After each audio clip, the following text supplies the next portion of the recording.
تو جا کر پوچھا حضرت انس رضی اللہ تعالیٰ عنہ سے اللہ کے رسول صلی اللہ علیہ وسلم نے، بولے بیٹے کیا بات ہے، تم کیوں رو رہے ہو؟ تمہیں کسی نے مارا ہے یا کسی نے گالی دی یا پھر تمہیں بھوک لگی ہے؟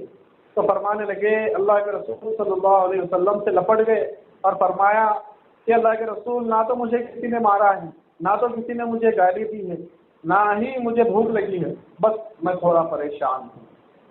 پریشان ہو گئے اللہ کے رسول اور فرمانے لگے، بیٹے تو 10 سال کی عمر تیری ہے، تو بچہ ہے ابھی، تجھے کیا پریشانی ہے؟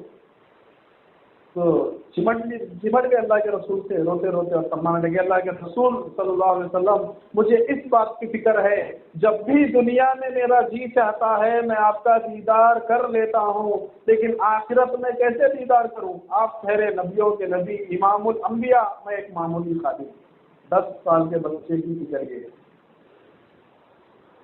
تو چیخ نکل گئی فرمائے اللہ کے رسول صلی اللہ علیہ وسلم کی اور فرمانے لگے، بیٹا انس، اگر آخرت میں تجھے مجھ سے ملاقات کرنا ہو تو خود صراط پر آ جانا۔ پریشان ہو گئے حضرت انس اور فرمانے لگے، اللہ کے رسول صلی اللہ علیہ وسلم آپ اور صراط پر؟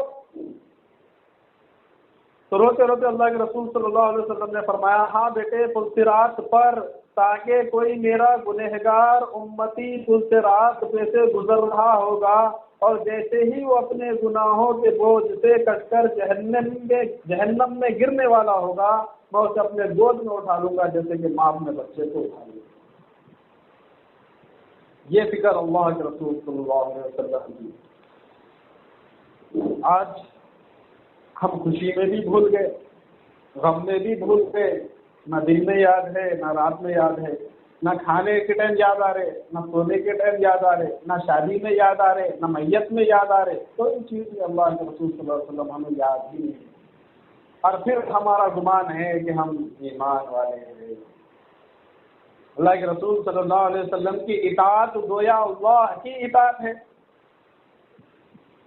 آپ کے طریقے پر کامیابی ہے، آپ کے طریقے سے ہٹیں گے قیامت آ جائے گی، لیکن اللہ کی مدد کبھی نہیں